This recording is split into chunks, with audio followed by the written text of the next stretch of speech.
जय हिंद दोस्तों, स्वागत है आपका हमारे YouTube चैनल में। आज की वीडियो में हम लेकर आए हैं आपके लिए यहाँ पर महत्वपूर्ण क्वेश्चन आंसर। तो सभी लोग वीडियो को लाइक अवश्य कर लेंगे। अगर आप चैनल पर पहली बार आए हैं तो चैनल को सब्सक्राइब कर लें और ज़्यादा से ज़्यादा वीडियो को शेयर करें। महत्वपूर्ण क्वेश्चन आंसर हैं तो सभी लोग लाइक अवश्य कर लेंगे। राजन जी और मंजू जी, शिल्पा जी। अगला क्वेश्चन यहाँ पर आज का अपने जो फर्स्ट क्वेश्चन दिया गया है, भाषा की परिपक्वता से आशय है। क्या आशय है? भाषा की परिपक्वता से तात्पर्य आपके लिए यहाँ पर बताना है। क्या तात्पर्य है? तो आप सभी का यहाँ पर 31 में सही आंसर है कि व्याकरणिक नियमों की जानकारी होना। भाषा की परिपक्वता से तात्पर्य है व्याकरण के नियमों की जानकारी होना, यानी कि विकल्प नंबर आपका क्या सही आंसर? ये वाला आपका सही आंसर होगा। अगला क्वेश्चन यहाँ पर देखिएगा, पूछा गया कि भाषा सीखने की प्रक्रिया में बालक सर्वप्रथम किस भाषा को सीखता है? किस भाषा को सीखता है ये आपसे पूछा गया है।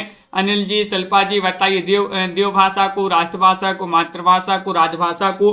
क्या होगा सही आंसर? भाषा सीखने की प्रक्रिया में बालक सर्वप्रथम किस भाषा को सीखता है?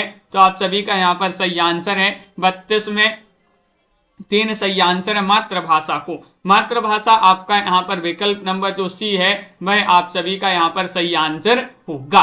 अगला क्वेश्चन यहाँ पर पूछा गया है कि भाषा अधिगम में किन छात्रों को कठिनाई नहीं होती है? जिसके अभिभावक शिक्षित हों या फिर जिसमें आत्मविश्वास की कमी हो, जिनका मानसिक स्वास्थ्य ठीक हो या जिसकी पारिवारिक स्थिति ठीक हो।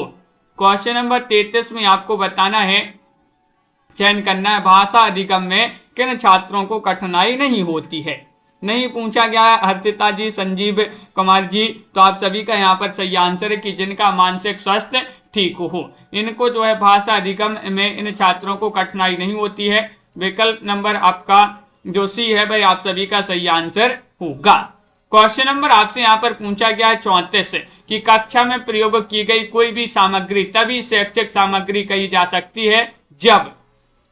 क्या होगा सही आंसर? बताइए। 34वां क्वेश्चन आपसे यहाँ पर पूछा गया है और 34 में आप सभी का यहाँ पर सही आंसर है, कक्षा में प्रयोग की गई कोई भी सामग्री तभी शैक्षिक सामग्री कही जा सकती है जब वह सीखने सिखाने में उपयोगी साबित हो।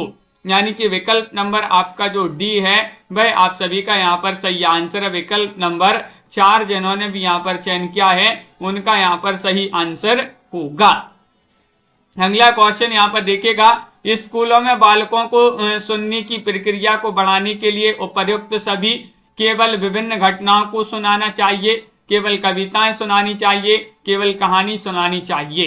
तो यहाँ पर आपको बताना है 35 में, स्कूलों में बालकों की सुनने की प्रक्रिया को बढ़ाने के लिए क्या करना चाहिए? तो आप सभी का सही आंसर है कि उपर्युक्त सभी करना चाहिए। उपर्युक्त सभी आपका विकल्प नंबर 1 यहाँ पर जो दिया गया है वह आप सभी का यहाँ पर सही आंसर होगा।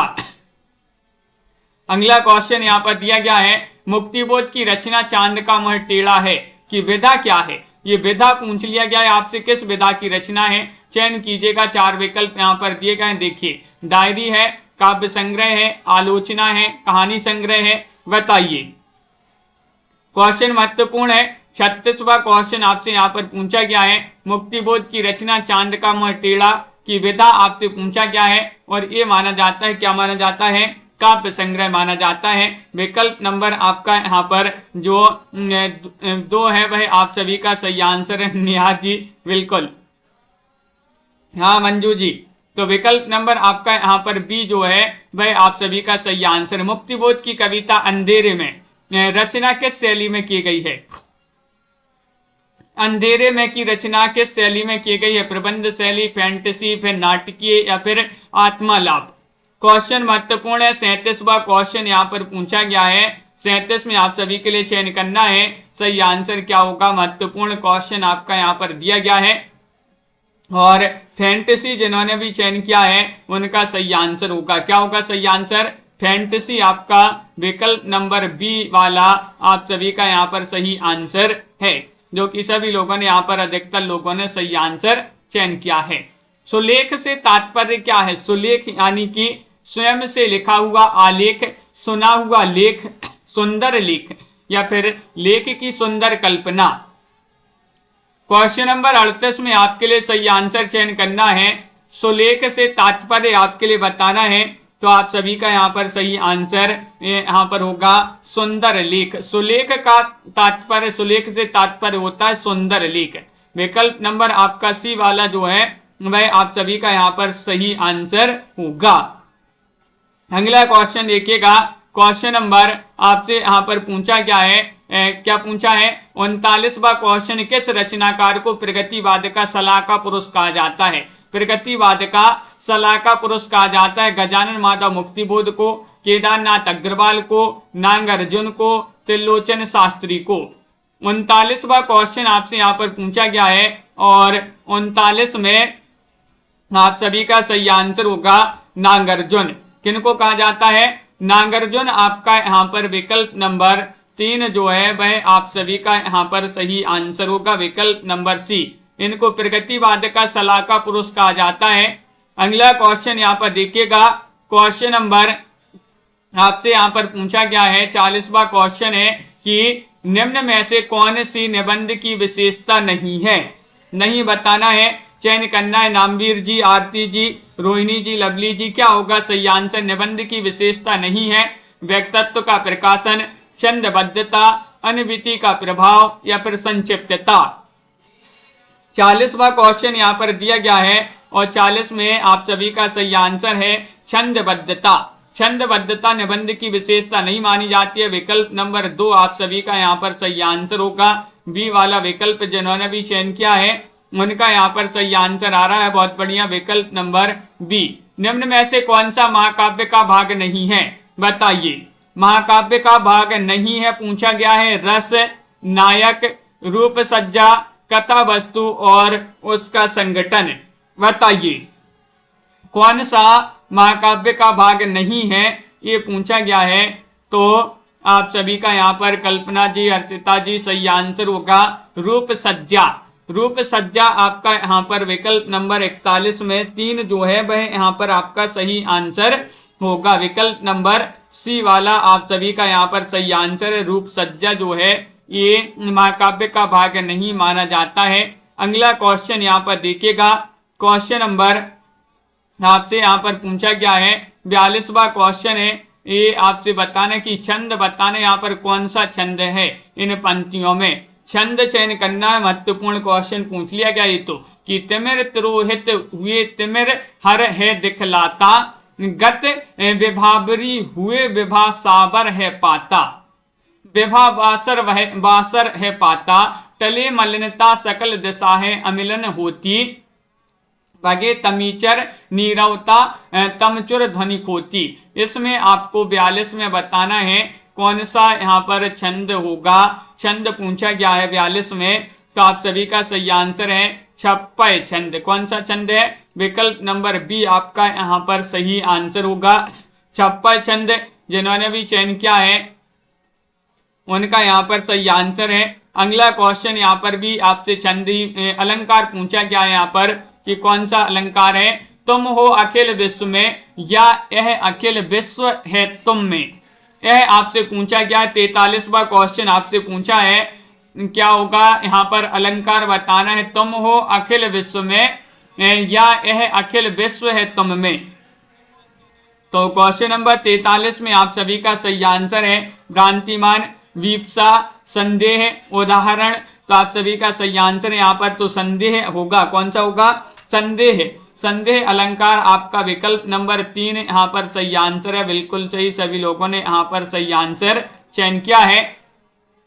क्वेश्चन नंबर आपसे यहाँ पर पूछा गया है 44वां क्वेश्चन है लंबी कविता असाध्य वीणा किसके द्वारा लिखित है? असाध्य वीणा बताना है, बताइएगा। सूर्यकांत त्रिपाठी निराला, सच्चिदानंद हीरानंद बादशाह नग्गे, मुक्ति बोध या फिर महादेवी वर्मा। चयन कीजिएगा। माही जी 4 विकल्प आपके दिए गए हैं, रोहिणी जी, और आप सभी का सही आंसर है लंबी कविता असाध्य वीणा किसके द्वारा लिखित है? तो आप सभी का सही आंसर है अज्ञे। किसके द्वारा? अज्ञे आपका सही आंसर होगा सच्चिदानंद हीरानंद बादशाह अज्ञे। विकल्प नंबर बी जिन्होंने भी चयन किया है सही आंसर है। अगला क्वेश्चन यहाँ पर देखिएगा, और यहाँ पर क्या पूछा गया है, यहाँ पर इनको छोड़ देते हैं, ये क्वेश्चन अलग हैं, आगे बढ़ते हैं तो यहाँ पर देखते हैं। देखिए, जिस निबंध में किसी घटना, वस्तु अथवा स्थान का वर्णन होता है उसे किस प्रकार का निबंध कहते हैं, ये आपके लिए बताना है। भावात्मक, विचारात्मक, वर्णनात्मक या फिर साहित्यिक या आलोचनात्मक निबंध, बताइए। जिस निबंध में किसी घटना, वस्तु अथवा स्थान का वर्णन होता है उसे किस प्रकार का निबंध कहते हैं। क्वेश्चन नंबर 1 आपसे पूछा गया है और 1 में आप सभी का सही आंसर है, उसे बोलते हैं वर्णनात्मक निबंध। क्या बोलते हैं? वर्णनात्मक निबंध। आपका विकल्प नंबर जो 3 है वह आप सभी का यहाँ पर सही आंसर होगा। अगला क्वेश्चन यहाँ पर क्या पूछा है, यहाँ पर आपसे पूछा गया है कि निम्नलिखित पंक्तियों में आपके लिए छंद बताना है। यहाँ पर कि दीठी चका चौंधी गई देखत सुवर्णमयी, एक ते आँखें एक द्वारिका के भवन हैं, पूछे बिनु कोई कहूँ काहू सो बात करें, देवता से बैठे सब सादी सादी मौन हैं। यहाँ पर आपको क्या बताना है? छंद बताना है। छप्पा है, सवैया है, घनाक्षरी है या फिर कुंडलियां हैं। स्वानी जी, उर्मिला जी, प्रीति जी, क्या होगा सही आंसर? क्वेश्चन महत्वपूर्ण है और आप सभी का सही आंसर है यहाँ पर घनाक्षरी छंद है। कौन सा? घनाक्षरी आपका सही आंसर होगा। विकल्प नंबर 3 जिन्होंने भी चयन किया है उनका यहाँ पर सही आंसर होगा, बिल्कुल सही। अगला क्वेश्चन यहाँ पर देखिएगा, क्वेश्चन नंबर आपसे यहाँ पर पूछा है, शिक्षण अधिगम सामग्री के बहुमुखी स्रोत नहीं है, कौन से नहीं है, बताइएगा। तो ये क्वेश्चन महत्वपूर्ण आपका यहाँ पर दिया गया है। चार्ट, ब्लैक बोर्ड, बेंच या फिर प्रोजेक्टर। शिक्षण अधिगम सामग्री के बहुमुखी स्रोत नहीं बताना है। नहीं में तो आपका सही आंसर होगा 3 में विकल्प नंबर बेंच। आपका 3 जो है वह आप सभी का सही आंसर होगा, बेंच होगा सही आंसर 3 में। ये जो है शिक्षण अधिगम सामग्री का बहुमुखी स्रोत नहीं माना जाता है। बाकी चार्ट है, ब्लैक बोर्ड है, प्रोजेक्टर, ये तो माने जाते हैं। शिक्षक को पुस्तक हमेशा किस हाथ में रखनी चाहिए, ये आपको बताना। ये जो है आप शिक्षक बनने जा रहे हैं तो बताइएगा, शिक्षक को पुस्तक हमेशा किस हाथ में रखनी चाहिए? इनमें से कोई नहीं, बाएं हाथ में, दाएं हाथ में या फिर यहाँ पर दोनों हाथों में, बताइए। सही आंसर चयन करना है। शिक्षक को पुस्तक हमेशा किस हाथ में रखनी चाहिए? क्वेश्चन महत्वपूर्ण है। क्वेश्चन नंबर 4 है और 4 में आपका सही आंसर होगा, हाँ बिल्कुल। तो विकल्प नंबर आपका बाएं हाथ में सही आंसर होगा। बाएं हाथ जिन्होंने भी चयन किया अनिल जी, बिल्कुल भी आपका यहाँ पर सही आंसर होगा, बाएं हाथ में आपका सही आंसर है। अहिंदी क्षेत्रों में हिंदी का शिक्षण व्यवहारिक और विवेचनात्मक हो, तार्किक और औचित्यपूर्ण हो, सहज और सरल हो, वैज्ञानिक और स्वाभाविक हो। क्वेश्चन नंबर 5 में आपको चयन करना है, क्या होगा सही आंसर? क्वेश्चन महत्वपूर्ण है और आप सभी का यहाँ पर माही जी, क्या होगा सही आंसर? अहिंदी क्षेत्रों में हिंदी का शिक्षण वैज्ञानिक और स्वाभाविक हो। तो विकल्प नंबर आपका क्या होगा सही आंसर? डी वाला जो विकल्प है वह आप सभी का यहाँ पर सही आंसर है। विकल्प नंबर 4 आपका सही आंसर है। व्याकरण, कोश आदि के आधार पर शब्द के संकेतार्थक अर्थ का बोध कराने वाली शक्ति निम्न में से क्या कहलाती है? लक्षणा शब्द शक्ति, व्यंजना शब्द शक्ति, विचारणा शब्द शक्ति, विचरना या फिर अविदा शब्द शक्ति, बताइएगा। 4 विकल्प दिए गए हैं। क्वेश्चन नंबर 6 पूछा गया, व्याकरण कोश आदि के आधार पर शब्द के संकेतार्थक अर्थ का बोध कराने वाली शब्द शक्ति जो है वह क्या कहलाती है? तो आप सभी का यहाँ पर सही आंसर है अभिधा शब्द शक्ति। क्या कहलाती है? अभिधा शब्द शक्ति आपका सही आंसर यहाँ पर। विकल्प नंबर जो डी है वह आप सभी का यहाँ पर सही आंसर होगा। विकल्प नंबर 4 जिन्होंने भी चयन किया है उनका यहाँ पर सही आंसर है। अगला क्वेश्चन यहाँ पर देखिएगा, इनमें से किस नाटक का आधार महाकवि कालिदास का जीवन चरित्र है? क्वेश्चन नंबर 7 में आपको चयन करना है लहरों की राजहंस, पहला राजा, आधे अधूरे, आषाढ़ का एक दिन। चयन कीजिएगा। महत्वपूर्ण क्वेश्चन यहाँ पर पूछा गया है। क्वेश्चन नंबर 7 है, इनमें से किस नाटक का आधार महाकवि कालिदास का जीवन चरित्र है? तो आप सभी का सही आंसर होगा पहला राजा। क्या है सही? सॉरी, आषाढ़ का एक दिन आपका यहाँ पर सही आंसर है। विकल्प नंबर जो डी है वह आपका यहाँ पर सही आंसर होगा, आषाढ़ का एक दिन। विकल्प नंबर 4 जिन्होंने भी चयन किया है उनका यहाँ पर सही आंसर होगा। अगला क्वेश्चन यहाँ पर पूछा गया है। क्वेश्चन नंबर आपसे यहाँ पर 8 पूछा गया कि आदेश पत्र किस प्रकार का पत्र होता है? व्यवसायिक पत्र होता है, शैक्षणिक पत्र होता है, व्यक्तिगत पत्र होता है या सूचनात्मक पत्र होता है? आदेश पत्र बताना है। आदेश पत्र किस प्रकार का पत्र होता है? तो आप सभी का यहाँ पर सही आंसर है क्वेश्चन नंबर 8 में विकल्प नंबर क्या होगा सही आंसर? व्यवसायिक पत्र आपका सही आंसर है। विकल्प नंबर 1 जो है वह आप सभी का यहाँ पर सही आंसर है, व्यवसायिक पत्र होता है। विकल्प नंबर ए जिन्होंने भी चयन किया है उनका यहाँ पर सही आंसर होगा।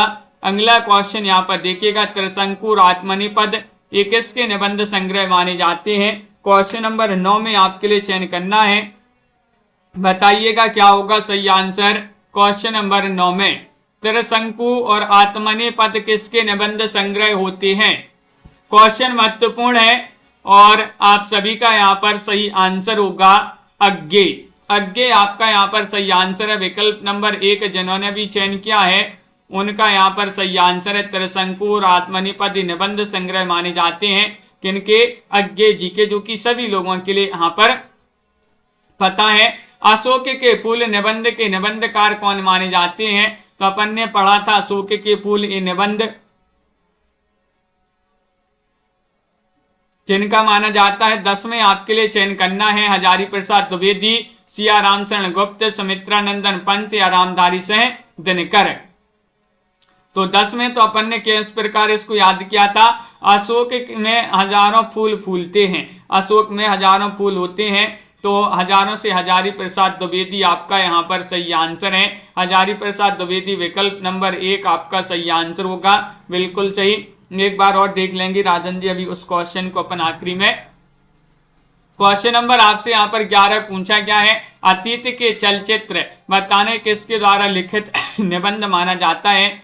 11 में आपको बताना है, हजारी प्रसाद द्विवेदी, सूर्यकांत त्रिपाठी, नीरजा गुलेरी या फिर महादेवी वर्मा। 11 में आपको चयन करना है और आप सभी का सही आंसर है, अतीत के चलचित्र किसके द्वारा लिखित निबंध माना जाता है? तो आप सभी का यहाँ पर सही आंसर आ रहा है महादेवी वर्मा।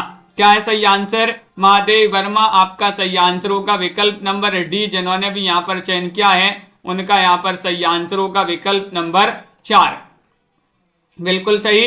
अगला क्वेश्चन यहाँ पर देखिएगा, क्वेश्चन नंबर आपसे यहाँ पर पूछा गया है, क्या पूछा गया है? इतना क्रूर का सामान्य वाक्य में रूपांतरण कौन सा है? बताइए। बारह में आपको चयन करना है, इतना क्रूर का सामान्य वाक्य में रूपांतरण बताने कौन सा सही आंसर होगा? तो आप सभी का यहाँ पर 12 में सही आंसर है। क्या है सही आंसर? चयन कीजिएगा, ये तो सरल क्वेश्चन है, सामान्य रूप में पूछा गया है तो बहुत क्रूर आपका विकल्प नंबर 1 सही आंसर होगा। क्या होगा सही आंसर? विकल्प नंबर 1 आपका यहाँ पर सही आंसर है, यानी कि बहुत क्रूर। अगला क्वेश्चन यहाँ पर देखिएगा, टलुआ क्लब किसके द्वारा लिखा गया प्रसिद्ध निबंध माना जाता है? ठलुआ क्लब हजारी प्रसाद द्विवेदी का है या गुलाब राय, सरदार पूर्ण सिंह या फिर अमृत राय? ठलुआ क्लब बताइएगा। टारगेट जॉब जी क्या होगा सही आंसर? क्वेश्चन नंबर 13 है, सभी से बन जाएगा 13 का सही आंसर और सभी का यहाँ पर सही आंसर आ रहा है कि गुलाब राय। क्या आ रहा है सही आंसर? गुलाब राय आपका यहाँ पर सही आंसर है। गुलाब राय सभी लोगों ने सही आंसर चयन किया है। ठलुआ क्लब किसकी रचना है? गुलाब राय की रचना है, विकल्प नंबर 2। अगला क्वेश्चन यहाँ पर देखिएगा, क्वेश्चन नंबर आपसे यहाँ पर पूछा गया है, आपका पत्र मिला, आपका पत्र मिला से आरंभ होने वाले पत्र के संदर्भ में निम्न में से कौन सा कथन सत्य है। सत्य कथन आपके लिए यहाँ पर चयन करना है। किसी पूर्व प्राप्त पत्र का उत्तर है। प्रधानाचार्य को लिखा जा रहा पत्र है। यह मित्र को लिखा जा रहा पत्र है। यह पुलिस अधिकारी को लिखा जा रहा पत्र है। ये जो है पत्र, इस प्रकार के जो क्वेश्चन है एमपी टेट में पूछे जाते हैं वर्ग 1 वर्ग 2 में। और आप सभी का यहाँ पर सही आंसर क्या होगा, तो आप सभी का यहाँ पर सही आंसर है कि यह किसी पूर्व प्राप्त पत्र का उत्तर है। विकल्प नंबर 1 यहाँ पर सही आंसर जो है होगा। विकल्प नंबर 1 जिन्होंने भी चयन किया है उनका यहाँ पर सही आंसर होगा। अगला क्वेश्चन देखते हैं कि संलग्न से तात्पर्य आपके लिए बताना है, क्या होगा सही आंसर बताइएगा। चयन कीजिएगा। 15वां क्वेश्चन यहाँ पर पूछा गया है और आप सभी का यहाँ पर क्या होगा सही आंसर। प्रीति जी, अनीता ठाकुर जी, तात्पर्य बताना है। तो 15वां क्वेश्चन पूछा गया है और 15 में तो आप सभी से बन जाएगा। तो क्या है सही आंसर। विकल्प नंबर आपका यहाँ पर डी सही आंसर है। प्रमाण पत्र, प्रमाण स्वरूप भेजे गए दस्तावेज, डी वाला विकल्प आपका यहाँ पर सही आंसर होगा। डी वाला विकल्प जिन्होंने भी यहाँ पर चयन किया है उनका यहाँ पर सही आंसर होगा। अगला क्वेश्चन देखिएगा। आचरण की सभ्यता किसके द्वारा रचित निबंध माने जाते हैं। आचरण की सभ्यता बताइए। 16वां क्वेश्चन आपसे पूछा गया। हजारी प्रसाद द्विवेदी, प्रभाकर माचवे, महावीर प्रसाद द्विवेदी, अध्यापक पूर्ण सिंह। 4 विकल्प आपके यहाँ पर दिए गए हैं। आचरण की सभ्यता पूछा गया है और आप सभी का यहाँ पर सही आंसर होगा। क्वेश्चन नंबर 16 में अध्यापक पूर्ण सिंह। आचरण की सभ्यता अध्यापक पूर्ण सिंह द्वारा रचित निबंध माना जाता है। ये तो सभी को पता है। विकल्प नंबर डी आप सभी का यहाँ पर सही आंसर है। तो आगे बढ़ते हैं। आचार्य रामचंद्र शुक्ल रचित लज्जा और गिलानी किस प्रकार का निबंध है। ये आपसे पूछा गया। मनोविकार संबंधी निबंध है, आलोचनात्मक निबंध है, ललित निबंध है या फिर प्रकृति संबंधी निबंध है। 17 में आपको चयन करना है। सही आंसर क्या होगा, क्या है सही आंसर बताइए। चयन कीजिएगा। 4 विकल्प दिए गए। आचार्य शुक्ल रचित लज्जा और गिलानी किस प्रकार का निबंध है, ये आपको बताना है। तो आप सभी का यहाँ पर 17 मनोविकार संबंधी निबंध बता रहे हैं सभी लोग। तो मनोविकार संबंधी एक यहाँ पर सही आंसर लगा देते हैं सोनू जी। ये वाला विकल्प जिन्होंने भी यहाँ पर चयन किया है सही आंसर है। आगे बढ़ते हैं। आचार्य शुक्ल ने किसे रीतिकाल का प्रथम कवि माना है। ये तो सभी से बन जाएगा। बिल्कुल बताइएगा क्या होगा सही आंसर। बिहारी को या फिर केशव दास को, भूषण को या फिर यहाँ पर चिंतामणि को। क्या होगा सही आंसर। आचार्य शुक्ल जी ने रीतिकाल का प्रथम कवि किसे माना है। 18वां क्वेश्चन है। लाइक अवश्य कर लेंगे जिन्होंने अभी तक वीडियो को लाइक नहीं किया है, लाइक करते जाइएगा। और 18 में आप सभी का सही आंसर आ रहा है कि विकल्प नंबर यहाँ पर जो डी है वह आपका सही आंसर होगा। चिंतामणि आपका यहाँ पर सही आंसर। विकल्प नंबर 4 आपका यहाँ पर सही आंसर होगा। अगला क्वेश्चन यहाँ पर देखिएगा। क्वेश्चन नंबर आपसे यहाँ पर अगला पूछा है। किस छंद के प्रत्येक चरण में 8 सगण के क्रम से कुल 24 वर्णन होते हैं। ये आपको यहाँ पर बताना है। तो क्या होगा सही आंसर। किस छंद के प्रत्येक चरण में 8 सगण के क्रम से कुल 24 वर्ण होते हैं। तो आप सभी का यहाँ पर क्वेश्चन यहाँ पर 19 पूछा गया है और 19 में आप सभी का सही आंसर है दुर्मिल सवैया छंद। दुर्मिल सवैया छंद जो है डी वाला विकल्प है वह आपका यहाँ पर सही आंसर होगा। विकल्प नंबर 4 आपका यहाँ पर सही आंसर है। आगे बढ़ते हैं राजन जी। डी वाला विकल्प यहाँ पर सही आंसर होगा। श्रवण कौशल का संबंध किससे है। कान से है, नाक से, मुंह से या फिर आंख से। श्रवण कौशल का संबंध किससे है बताइए। महत्वपूर्ण क्वेश्चन यहाँ पर दिया गया है। अंश जी क्वेश्चन नंबर 21 आपसे पूछा गया है। 21 में सही आंसर बताना है और आप सभी का सही आंसर है कि कान से। कान आपका यहाँ पर विकल्प नंबर 1 जो है वह आपका सही आंसर होगा। तो विकल्प नंबर आपका यहाँ पर 1 जो है कान, वह आपका सही आंसर होगा, बिल्कुल सही। अगला क्वेश्चन यहाँ पर देखिएगा, गोस्वामी तुलसीदास रचित रामचरितमानस निम्न में से किस छंद पद्धति में है? वह छंद पद्धति आपके लिए बताना है, सोरठा चौपाई, सवैया कुंडलियां, दोहा कुंडलियां, दोहा चौपाई, बताइए।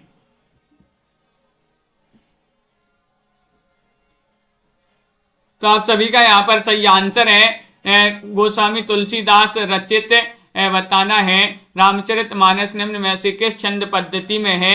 तो आप सभी का सही आंसर होगा दोहा चौपाई। आप सभी का डी वाला जो विकल्प है वह आप सभी का यहाँ पर सही आंसर है। विकल्प नंबर 4 जिन्होंने भी चयन किया है सही आंसर होगा। अगला क्वेश्चन यहाँ पर देखिएगा, क्वेश्चन नंबर आपसे यहाँ पर पूछा गया है, सवैया छंद में कृष्ण लीला के गीत रचने वाले प्रथम कवि कौन थे? सवैया छंद में कृष्ण लीला के गीत रचने वाले प्रथम कवि कौन थे? सूरदास थे, मीराबाई, या फिर केशव दास, या फिर रसखान, बताइए। क्वेश्चन महत्वपूर्ण है। क्वेश्चन नंबर 22 आपसे यहाँ पर पूछा गया है और आप सभी का यहाँ पर सही आंसर होगा।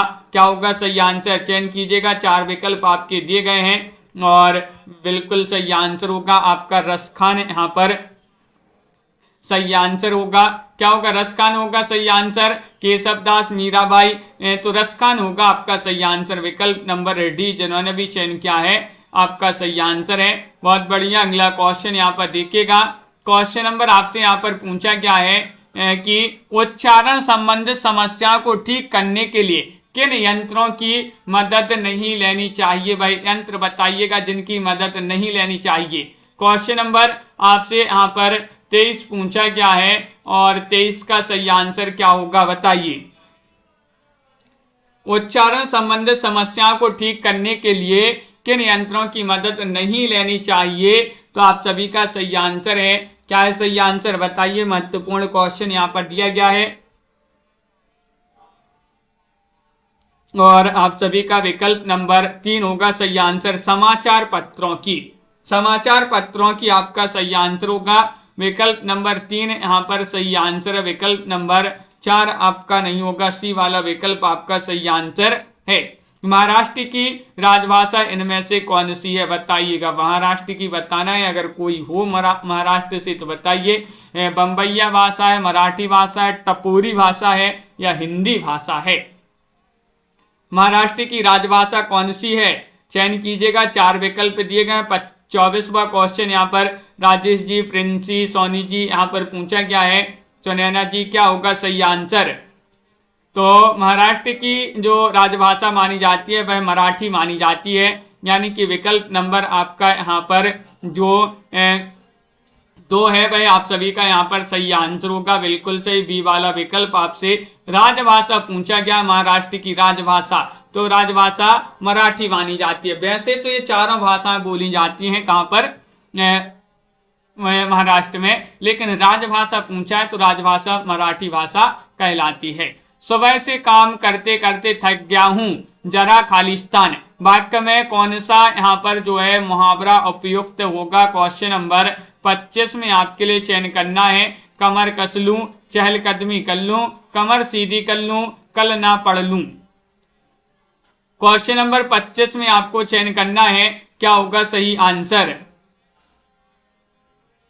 हाँ अंश जी, तो आप सभी का यहाँ पर सही आंसर है 25 में। विकल्प नंबर आपका क्या होगा सही आंसर? ये तो सभी से बन जाएगा, कमर कस लूं। सुबह से काम करते करते थक गई हूँ, जरा कमर सीधी कर लूं, सीधी कर लूं। विकल्प नंबर आपका यहाँ पर जो 3 है वह आपका सही आंसर होगा, कमर सीधी कर लूं, ये वाला विकल्प सही आंसर होगा।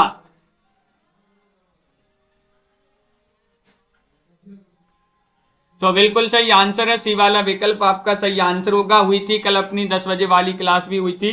तो सभी के लिए बहुत बहुत धन्यवाद। यहाँ पर आज के वीडियो में बस इतना ही महत्वपूर्ण क्वेश्चन आंसर थे आज की क्लास में। तो सभी लोग लाइक शेयर अवश्य कर लेंगे।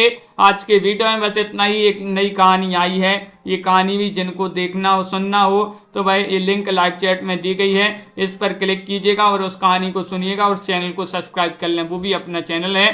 सभी के लिए बहुत बहुत धन्यवाद। आज के वीडियो में बस इतना ही। मिलते हैं जल्दी अगली क्लास में 4 बजे, जहाँ पर अपन महत्वपूर्ण क्वेश्चन आंसर पढ़ रहे हैं उपन्यास विधा से संबंधित। आ जाइएगा, जुड़ जाइएगा सभी लोग। तो आज के वीडियो में बस इतना ही। इसी तरह से जुड़े रहिएगा। और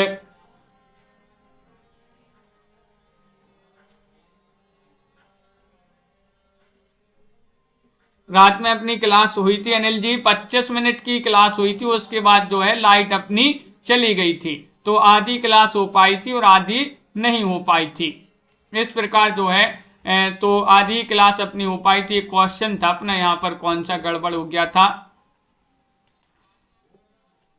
ये पूछा गया था आपसे। हुई थी रात में क्लास हुई थी, आधी 20-25 मिनट की हो पाई थी।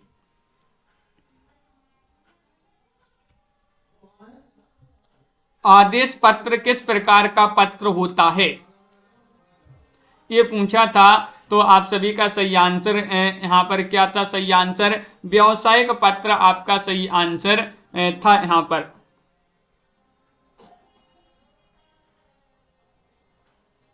व्यावसायिक पत्र माना जाता है व्यवसाय में किसी कार्य को करने के लिए जो है किसी कार्य को करने के उद्देश्य से जो है आदेश दिया जाता है व्यवसाय में कि ये जो है ये कार्य करो, ये कार्य करो, ये कार्य करो व्यवसाय में। तो व्यवसाय में जो है आदेश पत्र जो है इस प्रकार जो है एक व्यावसायिक पत्र माना जाता है। तो विकल्प नंबर आपका यहाँ पर एक सही आंसर था।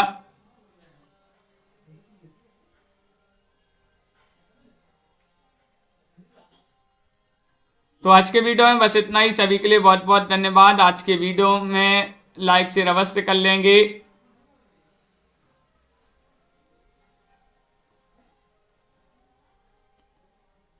तो सभी लोगों के लिए बहुत बहुत धन्यवाद। आज के वीडियो में बस इतना ही। जय हिंद।